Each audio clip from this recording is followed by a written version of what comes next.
Hello everyone, good evening and welcome to tonight's Let's Talk Teenagers session, specifically for parents and carers of neurodivergent young people and those with special educational needs. Thank you all so much for giving up an hour of your evening to join us tonight to think about anger and challenging behaviour and those behaviours that we might see displayed by our young people in particular. It's so amazing to see so many of you here with us tonight. My name is Chloe Pope from the Safety and Resilience Consultancy, and I'm joined by my colleague Emma Stevens, and we'll be facilitating tonight's session, which has been commissioned and supported by the Community Safety Partnership. Our Safety and Resilience Consultancy is a partnership set up to support you with the challenges of looking after your children and your young people. Between us, we have been working with children and young people in various ways for over 30 years. As professionals, we learn about current community issues in various ways, and we can access lots of training when we have questions or concerns. But we're often very aware that parents often do not have access to this. Parents are the most important sources of information to their children. They look to you for their lead, although we appreciate it might not always feel like that. So tonight's session are purely aimed at parents. You might want to discuss some of tonight's content with your young person, but we do ask that no children or young people are in direct earshot of tonight's session, as some of the content may be triggering and upsetting, and generally these sessions are designed for parents and carers, not for young people themselves. Due to the large volume of us on the platform, it can make the IT a little bit temperamental.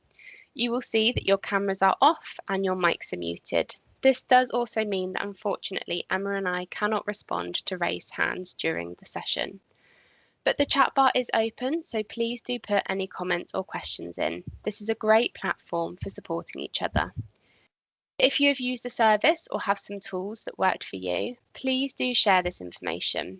However, please remember that as we all know, every family is different. So because something worked for someone else doesn't necessarily mean it might work for you.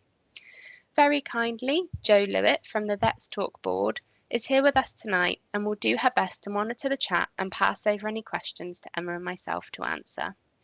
However, sometimes it can be difficult to present tonight's session and give appropriate answers. There may be a question that needs a little bit more thought rather than that quick public reply. If that is the case, please be assured that we won't be ignoring your question and we will respond by email to you. Please do be respectful of each other, and for confidentiality reasons, please do not give any names or identifying features of children or young people, even if they are your own. We all know how stretched services are, but we would ask that you please not use the chat to air frustrations about professionals and organisations. We'd like this to be a positive and supportive space.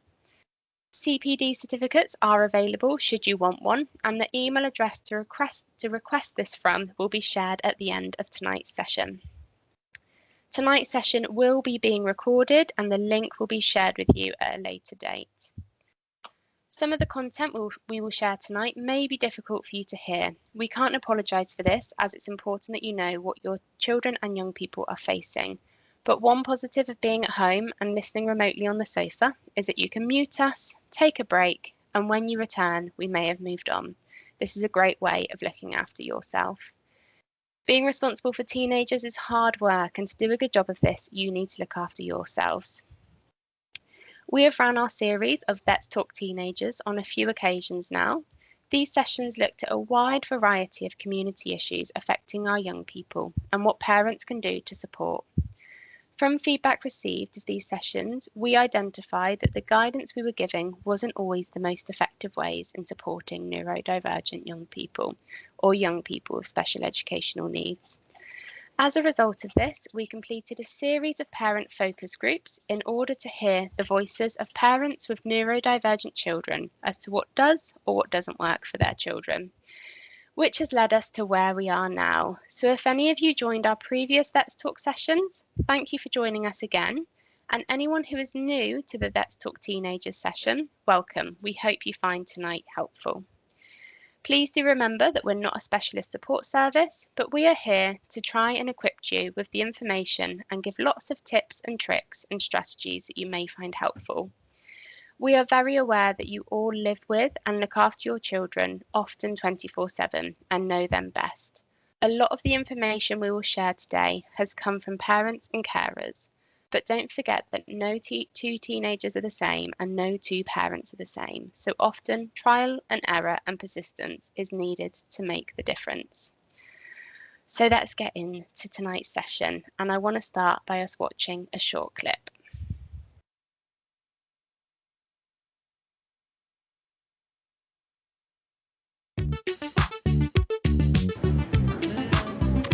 Between childhood and adulthood, our hormones kickstart a phase of significant change.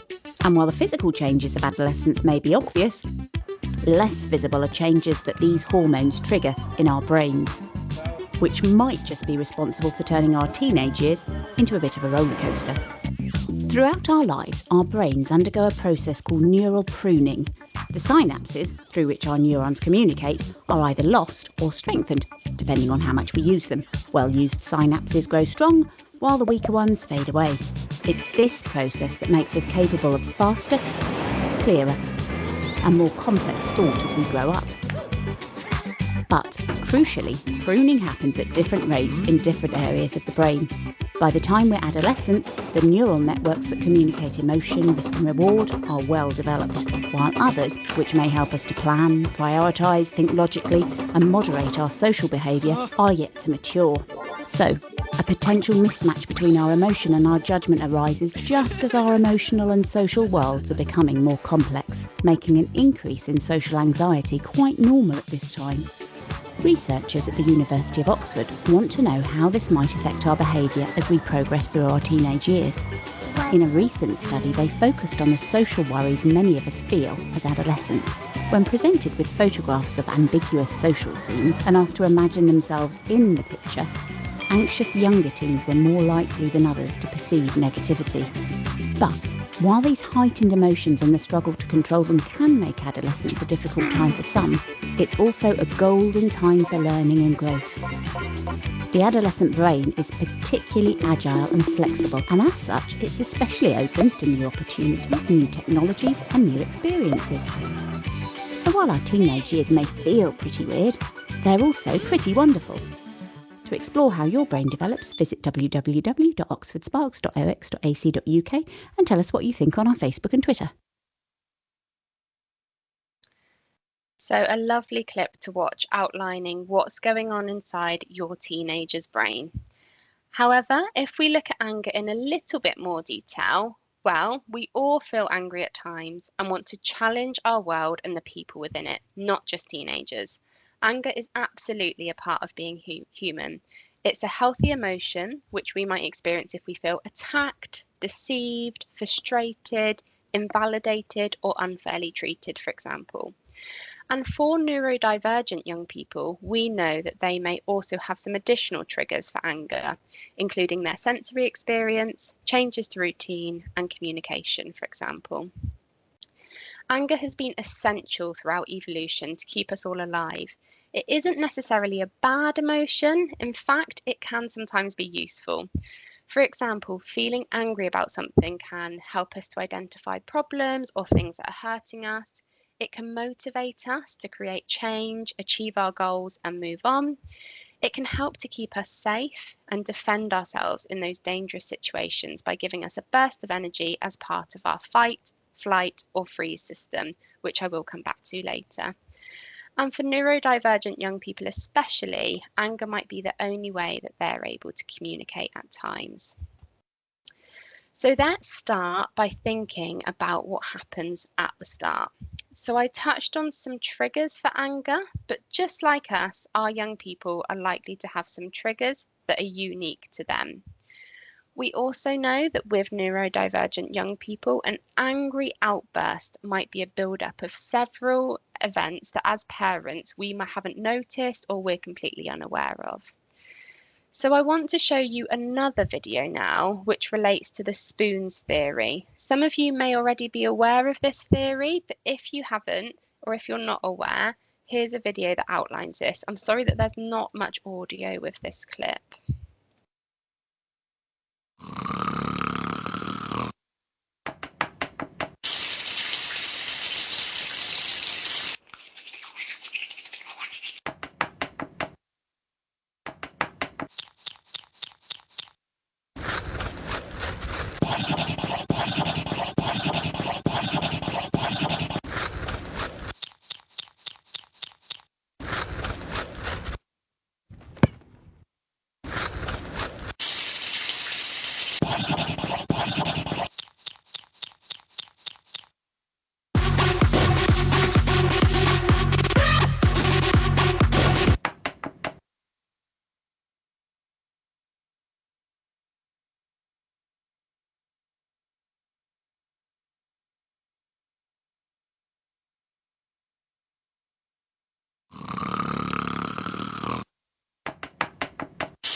So that spoons theory really illustrates how neurodivergent young people's spoonful of energy may be used throughout the day. It may even be that all 10 spoons are gone by the time they leave the house in the morning. Think about it. Firstly, they wake up and their room is too hot. Maybe that's one spoon gone. Then they can't find the right bowl for their breakfast. Another spoon gone.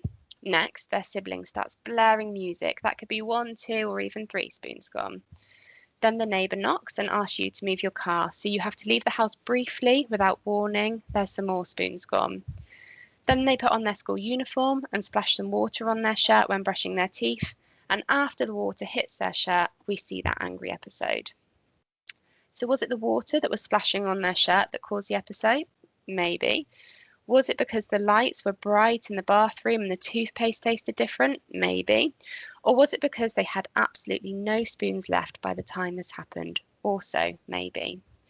So what I'm trying to get at here is that often we just won't know the cause of the anger, and that's absolutely okay. You might notice particular triggers in your young person and can work on reducing or limiting those triggers. But if you can't figure out any particular pattern or particular triggers, that is absolutely okay. We cannot read minds, but we can try and support our young people to express their anger in healthier ways. And there are some practical ways in which you can try and help to prevent anger and frustration in your young person. So starting with communicating clearly. We know that for some neurodivergent people, it can be difficult making themselves understood, understanding what's being said to them, and understanding facial expressions and body language, which can cause considerable frustration. In order to try and overcome this, speak clearly to your young person and precisely using short sentences. By limiting your communication, they're less likely to feel overloaded, overwhelmed by information, and more able to process what you say. And give more time to process that information. Maybe try using the 6-second rule. So give that information, wait approximately 6 seconds to allow that processing time. Then, if necessary, repeat the information using the same words that you did before. And try and keep that demand low. This one can be a tricky one, as there are some things that our children need to do. But think, how could you phrase demands to give your child an element of choice and control over their situation? For example, how different does it sound if I say, put your coat on, it's raining outside, compared to, which coat are you thinking of wearing today? Provide structure. Creating structure for your child can help reduce anxiety and angry reactions. So make sure that your child knows what is going to happen daily. Try and use those visual supports or visual timetables if that works for them. Build in time for relaxing activities and give your child alone time to recharge. And if you know that something new is coming up, for example, maybe a school trip, a new place they haven't been to before, or starting college, think about preparing them for this by maybe visiting that place before if possible.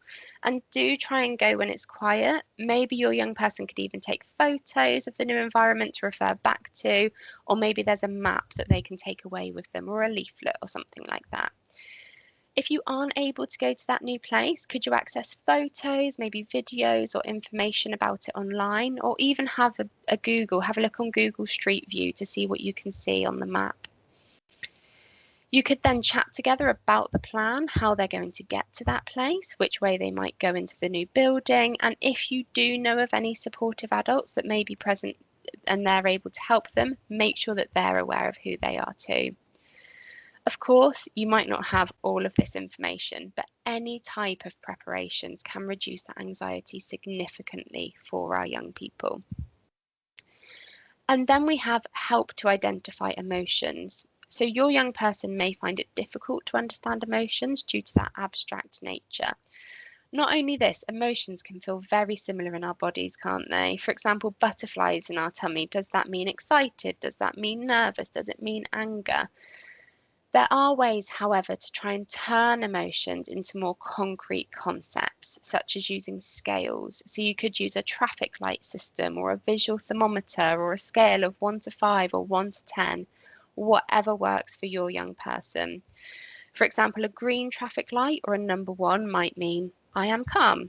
A red traffic light or a number 5 might mean I am angry. This way, by having that visual, your young person only has to point to how they're feeling rather than verbally communicating in that quite distressing and quite angry moment. This is also something that you could do in terms of modelling how you're feeling, or a way to communicate to them what is and what isn't acceptable behaviour. Could you have a football card system, for example, where a red card means that's unacceptable behaviour and we both need 5 minutes apart? You could also try and help your young person to understand what angry actually means. So one way to do this is to refer to those physical changes in their body. So we spoke about how emotions can have crossover in physical symptoms. But is there one particular physical symptom that they always notice when they're angry? Maybe their breathing getting quicker, or their fists clenching, for example, or a combination of feelings. So, for example, when I'm angry, my tummy hurts, my face gets red, and my fists clench. Once the extremes of angry and calm are better understood, you can start addressing the emotions that fall all in between and how to manage these. If they can identify that they're getting angry, then that's when they can try to do something to calm themselves down, can remove themselves from a situation, or other people can see what's happening and take action. I'm going to hand over to Emma now. Thank you, Chloe. Hi, everyone. So some of what Chloe's been talking about means that not everyone expresses anger in the same way. But we're going to look at it tonight as really expressing anger in 2 main categories. So firstly, we have this outward aggression and violence, which is often very expressive and really easy to see, isn't it? So think about shouting, swearing, slamming doors, hitting, throwing things. And I am just going to mention at this point, we all know, don't we, that punishing children with physical discipline, shouting or shaming doesn't work, and it's not the right thing to do. Many studies have found that physical discipline can have long-lasting negative effects on a child, including increased aggression and antisocial behaviour, and actually reinforcing that idea that violence is okay. So, for example, if you're shouting, "Don't raise your voice at me," what you're doing is actually role modelling that you think shouting works. So if your young person displays anger in this outward way, try your best not to mirror that back to them. And outward expressions of anger can sound negative. Of course they can be, especially if they hurt anyone or upset someone else. But really, our outward expressions of anger are quite natural. It's that instinctive, natural way that we've kept ourselves alive for many thousands of years through fighting. And these expressions of anger can be fueled by hormones like adrenaline and cortisol. Our heart beats quicker to get blood into our muscles. To do what? To fight. So that outward expression of anger doesn't always have to be negative, and we will come back to how to manage that later. And then we have the opposite, that inward aggression. So something we need to be very aware of in our teenagers. Things like negative self-talk. So teenagers telling themselves that they hate themselves, denying themselves basic needs like food or other things that might make them happy, cutting themselves off from the world, or self-harming. And these inward expressions of anger are much harder to notice than the outward ones. But signs you might notice in your child might be them being mute and quiet, withdrawing, or again talking negatively about themselves. So if you can just take a few seconds now to just think about how your child expresses anger. Is it genuinely something outward that you see, or is it an inward emotion, or is it a mixture of the two? And then think about how you express anger when you're at home with your children, and if they were copying you, what might you see in those behaviours? So once we figure out how both we and our young people tend to express anger, we can go on to think about some strategies that we can use to try and encourage them to express anger in a more safe and healthy way. So, for example, if your young person tends to be more inward in their expressions, it might not be that helpful setting up a swing ball in the garden for them to hit. And the general rule is that outward expressions of anger strategies are physical and involve moving our body, whether that's the whole body. So if you think about exercise, dancing, kicking a football, pushing a wall, anything that gets us and our muscles working. And to get smaller muscles working, for example, if your child normally shouts when they're angry, could they pop themselves in their bedroom for a bit, put on their favourite song and sing at the top of their lungs so that they are still getting all those feelings out of their body? Healthier ways of inwardly expressing anger might include the young person doing a grounding activity. For example, one of those things where you look for 5 things you can see, 4 things you can feel, 3 they can hear, 2 you can smell, and 1 that you can taste. They might benefit from deep breathing, from listening to music again. And inward expressions of anger might benefit from some time alone, journaling or drawing, for example. So think about sensory items or experiences that might help your young person. Do they get overly hot and flustered when they're angry? If so, running their hands under cold water or rubbing ice on their hands might really help. Do they like the feeling of deep pressure? So think about whether something like a weighted blanket might help, or even a firm hug. But make sure that they either ask for this or consent to it, because we know that likes and dislikes, especially when it comes to touch, can vary greatly, and especially when emotions are heightened and our children are angry. Do they have a particular special interest at the moment? If they do, perhaps this is something that you could suggest. You could consider suggesting to them that they engage with when they need support in regaining that sense of calmness. And your young person simply just might not know how to reduce anger in the moment. So think about just changing that environment for them. Taking them out for a drive in the car is a good one. The views that you see out the window are different when you're in a moving car. Or if you don't have access to a car, a simple walk around the block, breathing in the fresh air, listening to the birds, and moving our body. You could create some visuals together that your young person should show you in order to communicate what they need. Next week, on Thursday, we'll be talking about online challenges, and we are going to cover a lot about social stories then, because they can be applied to several different situations. So please do try and join us next Thursday if you can. So we spoke earlier about how triggers can be hard to spot and may include a multiple of different things that have happened to our children. However, we do know that there may be some things that we can try as parents to help minimise any conflict. It's really hard to manage all the time, but do try and follow a few basic guidelines as often as you can.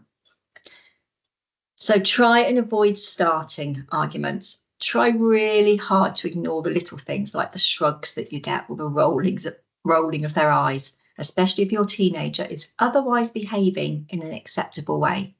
This is about picking your battles as a parent or carer, because you just don't want to be constantly fighting.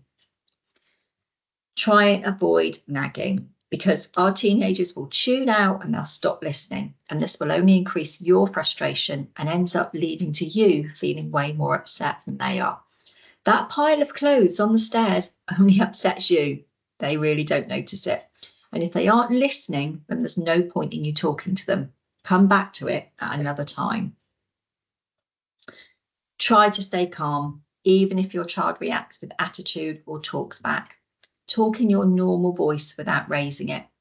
Remember breathing techniques and remember the positives that this is role modeling to them by you staying calm. You could try and reduce the tension in an argument by using something like humour, but try to avoid that mocking or sarcastic language because nobody wants to feel laughed at when they're really angry. And we do, however, recognise that humour can feel really confusing to some young people. So if this sounds like your child, think about other ways tension can be reduced by lowering the volume of your voice, changing the tone of your voice, reducing any other sensory feedback going on in the room. For example, if you've got the TV on in the background, or by dimming the lights. Even changing the subject to what's for dinner or what YouTuber they are watching at the moment will try and bring that tension down a little bit. And if you do feel that the argument is becoming really heated, walk away and then come back to continue the discussion when you are both calmer.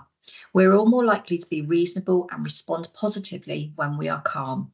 Go into the bathroom if you need to, shut the door, scream in your head, mouth every swear word that you know, breathe, run cold water over your hands, do what you need to do, but try not to go back into that room until you are calmer.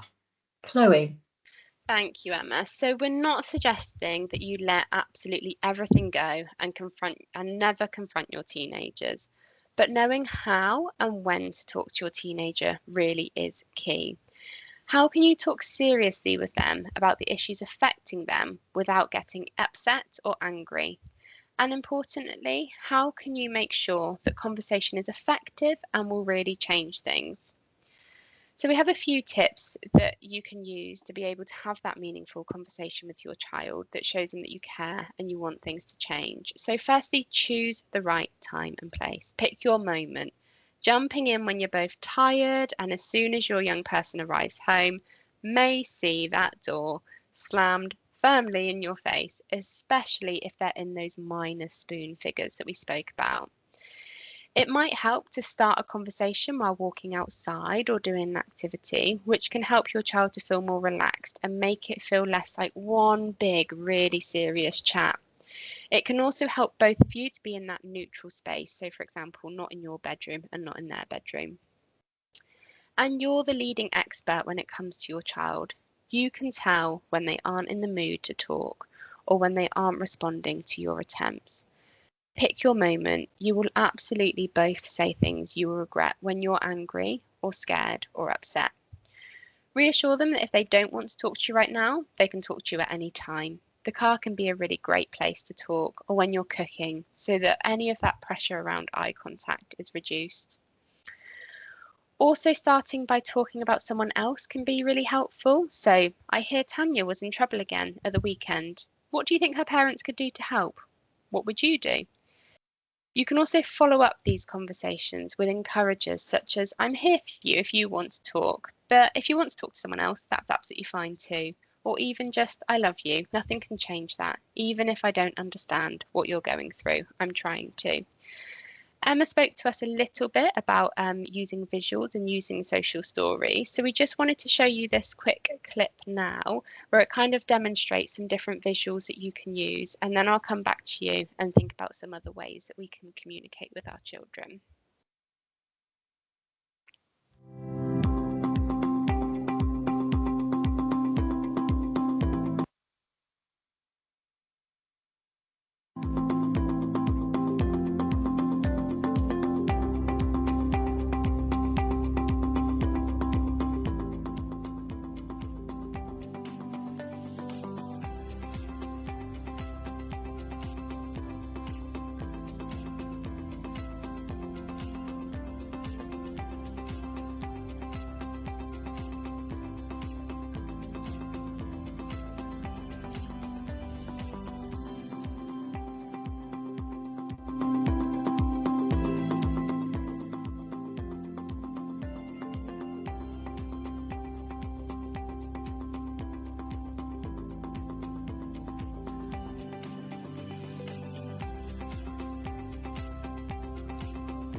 So quite a nice kind of simple clip there.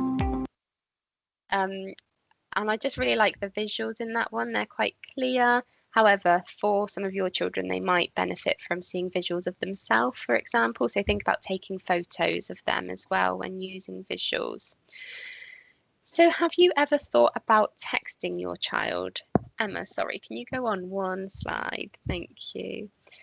It might feel a little bit unnatural when texting your child, especially when you're under the same roof. But this way, not only does your young person not have to look at you, they also don't have to speak. Texting can feel a lot safer, and that goes for a lot of people. How many of us would feel much more comfortable in making a complaint via email, for example, than saying it to a person's face? I know that I would. We've had feedback before that actually, shouldn't we be encouraging less screen time for our children?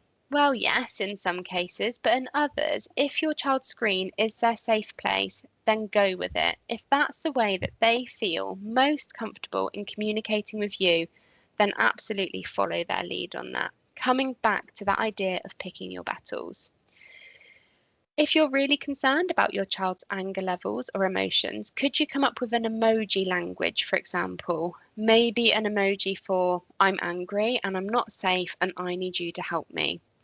Maybe you could have an emoji for I'm angry, but I'm safe, I need some time alone. And an emoji for I'm less angry now, I'm ready to come downstairs. This way your child doesn't need to think about what to say to you or type what to say to you when they're in that fight or flight mode, but can quickly press an emoji and you know what they need from you. So how do we get to the point of communicating what we need from them in order to keep them safe? So be clear and specific about your limits and your expectations. Decide beforehand, before you start this conversation, decide what you want to discuss. Be consistent, but also be prepared to negotiate and be flexible if your young person challenges you. And that is, of course, only if that boundary is able to be negotiated on. So here, decide what are your absolutely non-negotiables and stick to them. For example, it could be that a non-negotiable is that when they're out and about without you, they have their phone on them and that it has a full battery when they leave the house. And be clear with them what the consequence is if this rule isn't followed. So that may be something like not being able to go out with their friends again until this behaviour is changed. As your young person matures, get that balance right between keeping them safe and allowing them some independence to make their own mistakes. Small steps may be needed here. Take one issue at a time and sort that out before trying to tackle the next thing. Prioritise and choose when to stand firm. What is the most important issue here? Don't get distracted or try to tackle absolutely everything at once. Your child might need lots of reminding around what the rules or boundaries are, especially those non-negotiables. So they might benefit from having these written out or pinned to the fridge or in a picture format to refer back to. And make sure the boundaries and the consequences are realistic and not punishing yourself too. There's only a certain amount of time you can stop them from going out before you start punishing yourself. If they've overstepped a boundary, no takeaway on Friday night might sound like a good consequence on Monday, but once you get to Friday night, it might be that you regret saying that. Listen and then talk. Be prepared to listen carefully to what your children has to say. This one is difficult, so we want to jump in and correct them and put across our point of view, but it's important to actually hear what is being said. A good plan is to maybe agree that each of you has 2 minutes to just talk without the other person interrupting. Try listening before formulating your reply as they're talking. Try to start from a position where you understand and can show that you have understood. You may not agree with anything that they're saying, but listening shows that respect for their point of view. And then you're in that stronger position to expect that same respect in return. Showing your teenager how to negotiate, present their point of view respectfully, and come to an agreement really is that vital life skill. So don't miss the opportunity to teach them how to do this at home. And watch your language too. Find the right words to describe how you're feeling and how, kind of what your anger is looking like. So are you frustrated? Are you annoyed? Are you stressed, unhappy, irritated, for example? It can be much easier to explain how you feel if you can use the right words. It's really hard to take words back if you say something that you might regret and don't really mean. So we'll look at a way of doing this using an I statement in a moment. Remain non-judgmental, and this is about absolutely anything that they may tell you. So an example might be that they tell you that their friend is pregnant or someone in their tutor group took drugs. It would be really easy to say, oh my goodness, that's awful. What must their parents think? However, try and remember that by using this judgmental language about their peers, it might make them be less likely to talk to you in the future if a similar situation happened to them. They might fear that judgment from you. They might fear that it's going to be aimed at them in the future. So if they do want to talk about things, back again to making sure that you listen to them, even if what your young person has to say makes you feel uncomfortable or even disappointed. It's important that they know that they can say it to you.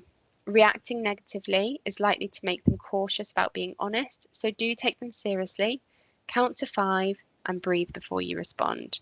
And this will help them feel that they can disclose things in the future if they need to.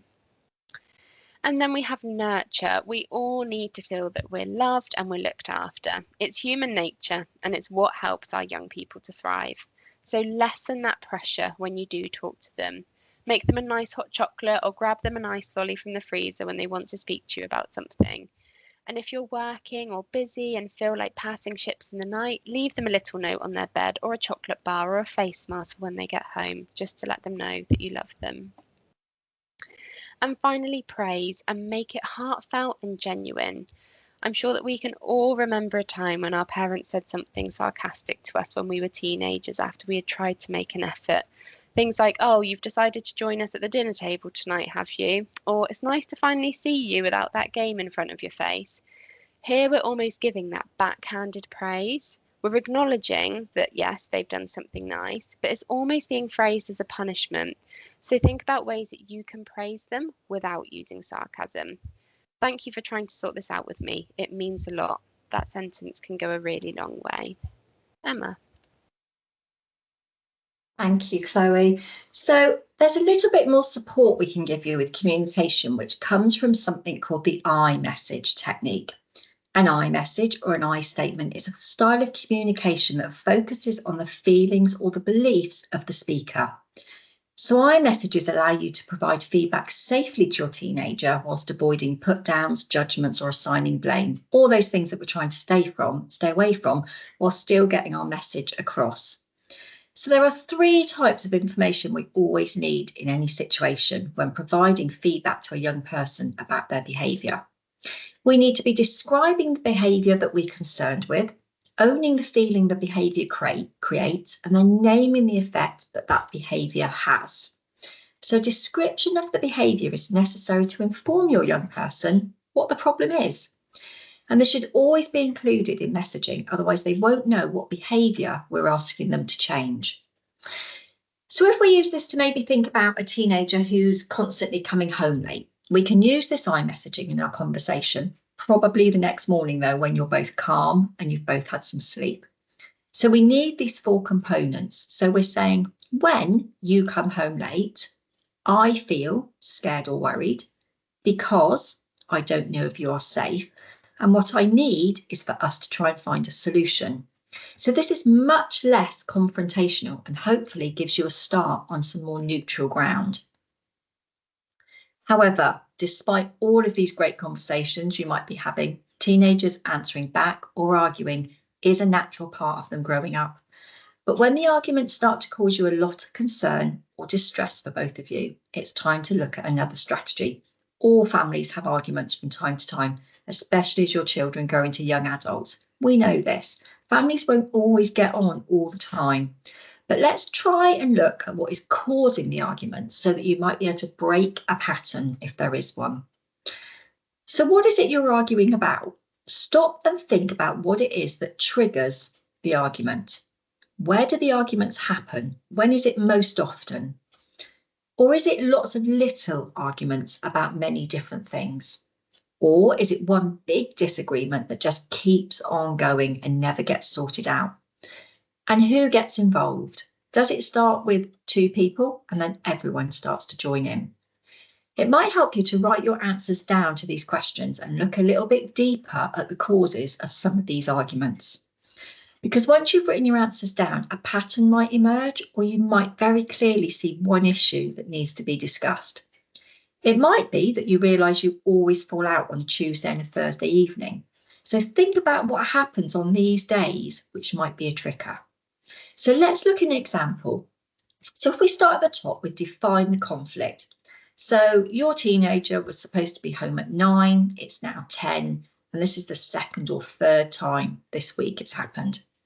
So there are a range of emotions being felt at this point. You're displaying anger, but that anger probably stems from fear because you were worried about where they were. Are they okay? You could be tired because you've been waiting up for them and you've got work tomorrow. And safety of others in the house could be compromised as you had to leave the back door unlocked. So there's also resentment there. You know, you pay for that mobile phone that they never answer, and you feel disrespected that your rules are not being followed. So there is a lot more here under that anger that you could be displaying. But then there's your teenager's perspective and different emotions and possible scenarios in this situation. They could feel untrusted. What did you think I was doing? You know, they've had a very rare but good night out that you've now ruined. But something else could have happened. For example, a friend was so drunk that your teenager helped them to get home and lost track of time. They missed the last train home. They didn't want to call you because you're asleep, and they've just walked 4 miles home. So that's a real difference in feelings in the same situation. So what we'd like you to do is examine possible solutions, but probably not right now in this situation. It's late. You're both tired and you're not going to be thinking rationally. So as hard as it may be, check that your late arrival is safe and well, say goodnight and go to bed. Then the next day, you need to find that win-win situation, something that pleases everyone. Easier said than done. But we need to try and create this atmosphere of working together that we've talked about. A joint plan with your teenager will reduce any anger and resentment. We all like to feel that we have a say in our lives, and nobody feels that stronger than a teenager. Try and think of your family as a team. Everyone needs a say, but ultimately you are the manager who makes the final decision. And go back to thinking about your absolute non-negotiables that Chloe talked about. What is the latest time home that is ever acceptable? But then think about why you are choosing this time. Is it because of the last train home? Is it because you need to go to bed? Is it because your young person needs sleep? Try and work out why you picked that time and share these reasons with your teenager. And then test the solution. So once you've agreed a plan, remind everyone again of what the plan is before the next time it's tested. Talk to your teenager before they go out and what has been agreed. Discuss with them, don't just tell them. This was a joint decision and it's going to take 2 of you to make it work. Just keep reminding them of what agreement you have come to. And then we're going to evaluate the situation. So, did all that planning work? Did they come home at the agreed time? And did things feel calmer? Is the situation now better? If there was no conflict and all parties are happy, then we have a win. If one party is still not happy, then there's going to be further conflict and we're going to need to start again. Share your feelings around this, especially the positives. Acknowledge that it worked and there was no 1 a.m. argument. And then you either accept or reject the solution that you came up with. Accept it, hooray, one less thing to argue over. But do remember there will be blips and falls along the way. Talking and agreeing something in July may need to be revised in August, or even talking and agreeing something on Tuesday might need to be revised on Wednesday. And if it's rejected, if it didn't work, then go back to the very beginning of this resolution stage and define the content. Define the content of the conflict. Gosh, I can't even say that tonight. But then think about rules. So rules and boundaries that you set within your family, the ones that you set with your teenager for their safety and your family standards. These standards are different for every family.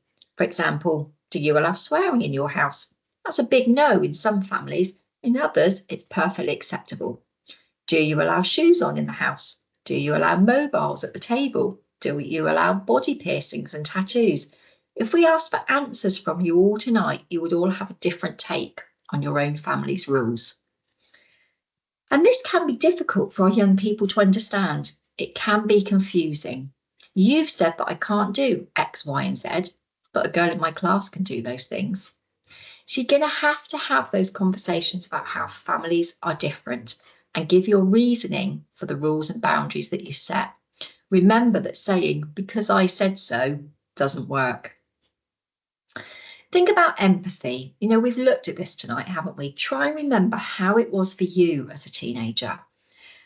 When it is difficult to understand why they are acting like the world is coming to an end because they didn't get the right shoes, just remember how it feels for them. Be honest about how it is for you now. If you can't afford the shoes that they want or those Boardmasters tickets that they want, be honest and say so. It's much better than just saying no. They need to know that someone understands and gives a reason for why you can't fix it. But be firm and consistent. You provide security and safety, and you need to model that you can set firm limits and boundaries. And your ability to be consistent earns you respect. It may not feel like it, but stand firm. Remember, when your toddler asked you 10 times in a row for a biscuit and you give in at the 9th request, you lose all credibility. And even the toddler realises that you're a soft touch and can't keep a boundary. Be very clear on what is okay and what is not okay. Wishy-washy parenting is more reinforcing for teenagers to keep trying to push you over. It's better to have a temporarily disappointed and angry teenager than one that does not respect you.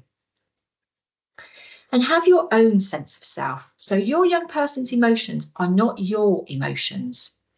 You must allow them to have their own identity, their own feelings, their own experiences, and for you to have your own identity, feelings, and experiences. Try not to take it personally when they want to have independence or when they're questioning your authority. They're doing what they're supposed to do. Just because they may want to spend more time in their room online or with their friends and they cringe at the idea of having a family day doesn't mean they don't love you anymore. Remember to respond rather than to react. Remember that you're the parent. We talked about that team, didn't we? If you think of your family as a team, but you are the manager, you are the parent who has the overall say in decision making. And your role may have changed slightly from when they were younger, but you're still their parent. If they could already provide 100% for themselves, a lot of them would. But at this point, you are still responsible for keeping them safe, meeting their basic needs, and trying to guide and shape the kind of adult that they're going to become.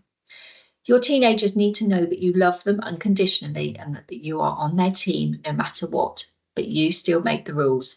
Be their parent first and their friend second. And then your advantage. Well, we all want things, don't we? We all have to work and play by certain rules to get these things, and teenagers should be no different.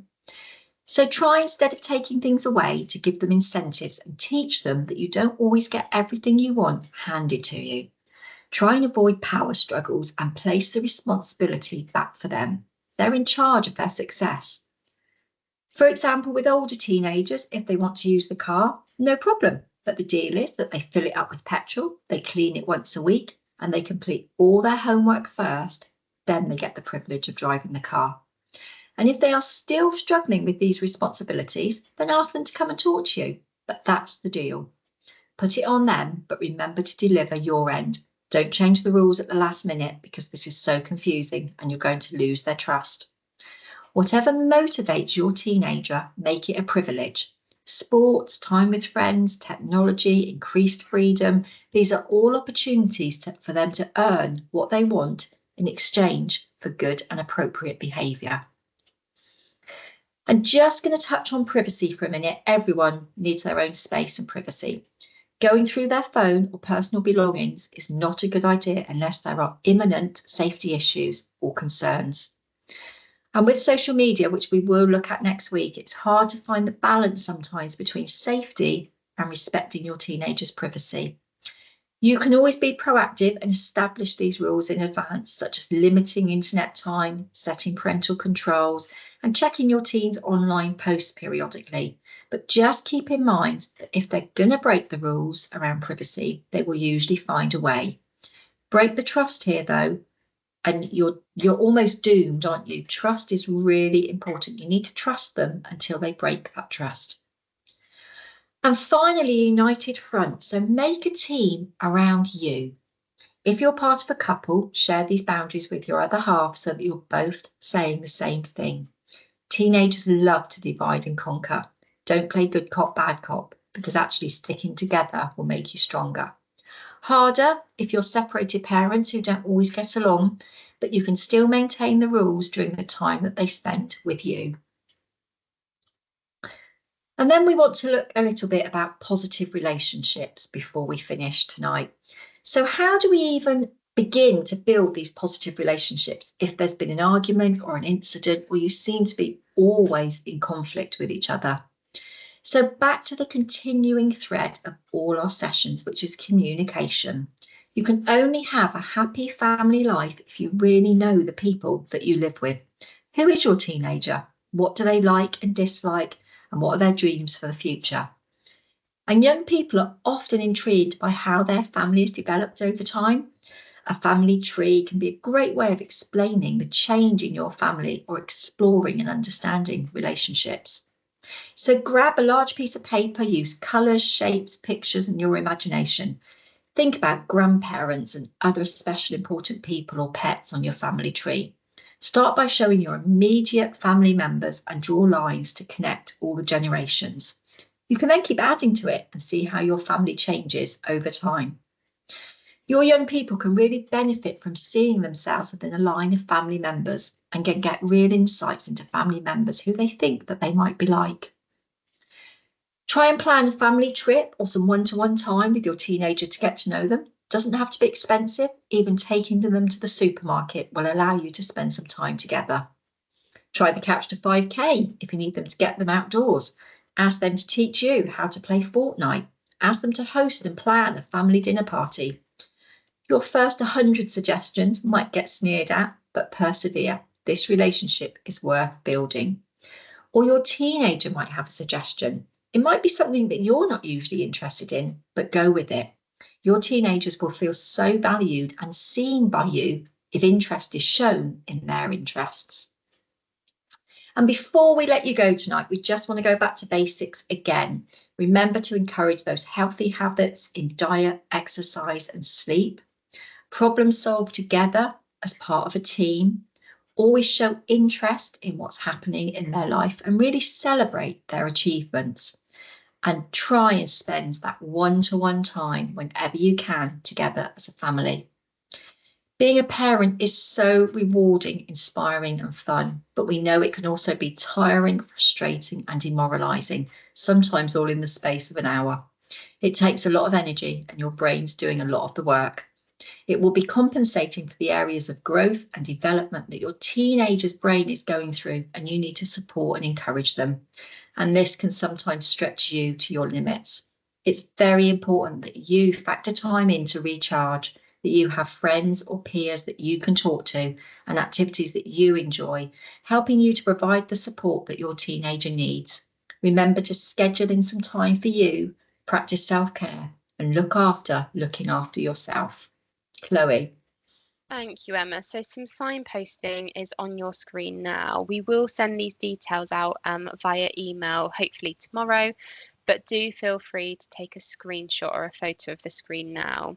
So we've broke these services and organisations down into support for you and support for your child. However, Shout, Text Line and Samaritans overlap, and both you can access these services and your child, as they don't have a specific age range.